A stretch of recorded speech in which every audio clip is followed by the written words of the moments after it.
concerning one's mental health contributes to the progress of our society's virtue and principle.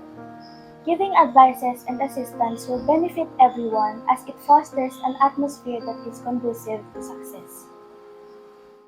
Today, we are embarking on a heartwarming social experiment that's bound to bring a smile to your face. We're calling it the Free Hug for Yashas.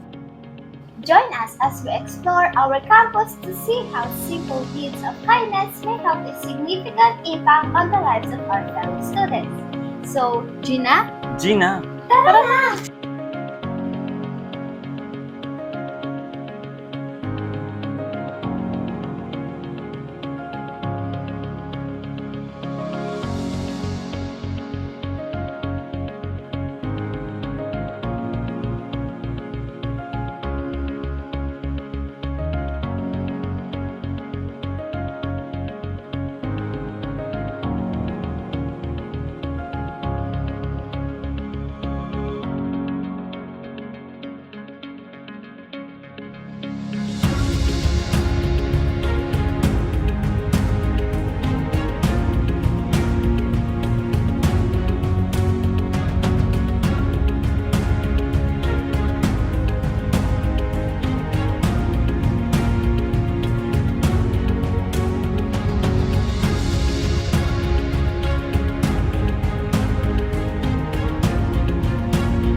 Ano po, sa academics ko po. Sa academics din. Opo.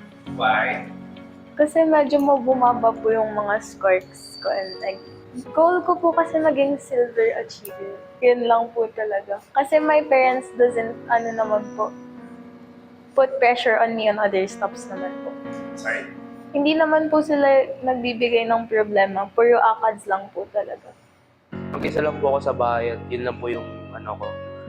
Wala po akong ginagawa usually pero nakaka-trip kahit po walang ginagawa. Kasi mag-isa ka lang. Opo, mag-isa lang po. Yung mother and father ko po is pumapasok po sila sa office umaga hanggang gabi po. Kapag walang pasok, mag-isa lang po ako sa bahay. Naglilinis lang po. Family po kami, so magkahiwalay yung bahay namin. And lahat po kami magkakapatid andun sa father ko. And si mama ko, mag-isa lang po siya. So, pupunta po ako dun sa house ng mother ko. Kapag po nag-aaway sila, siyempre po kakausapin ko po siya. Tapos, bibigyan ko po ng comfort po si mama. Kasi nga po, mag-isa lang siya. Nanonood po. Ng what particular Movies po. movies, genre, ano siya? Romantic. Romance, rom-com, Opo. Painting po. painting or drawing. Yes. Painting, may canvas. Yes po. Meron siyang stand. Opo. Ano po, I feel like I've achieved something po. That, opo, na nag-lead po sa magandang kinalabasan. Every hapon naman na po is nag-gym na ako. Sabi mo ba yung pag-workout mo o pag-gym mo ay healthy sa iyong mental health? Okay naman po kasi yun lang po yung focus ko at wala po naiisip na iba na makaka-drain po sa akin. Makapag-usap sa tao. Ko po yung sarili ko ng ice mocha po. I-play din po ako ng volleyball po kapag may free time po. Opo. Favorite. Sobra po. Because, if you're stressed or you have a lot on your plate, meron ka pong masasandalan anytime.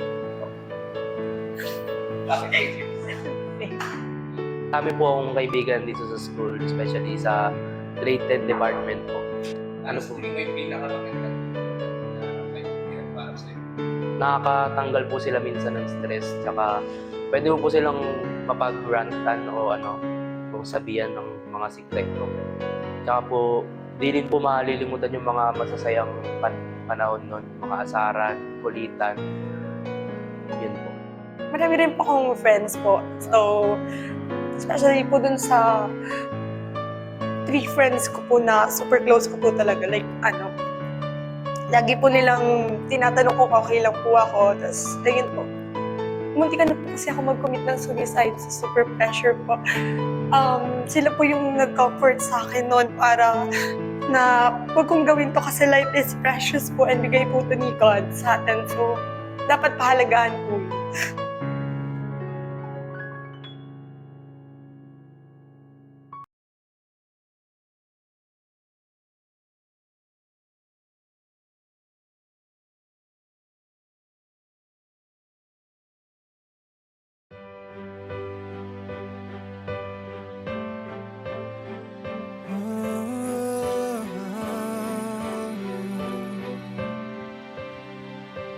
Lift your head, baby, don't be scared of the things that could go wrong along the way. You'll get by with a smile. You can win at everything, but you can try. Baby, you don't have to worry, 'cause there ain't no need to hurry. No one ever said that there's an easy way. When they're closing all their doors, they don't want you anymore. Might sound funny, but I'll say it anyway.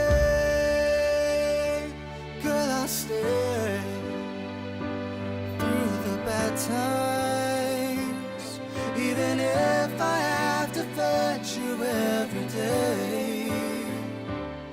Get by. Seeking for help is okay. Bottling up your feelings and thoughts are usually the main cause of our problem. We have a certain persons that care and concern about us. In a world where everybody hates a happy ending story, it's a wonder love can make the world go round. But don't let it bring you down. Turn your face into a frown. You get along with a little prayer and a song.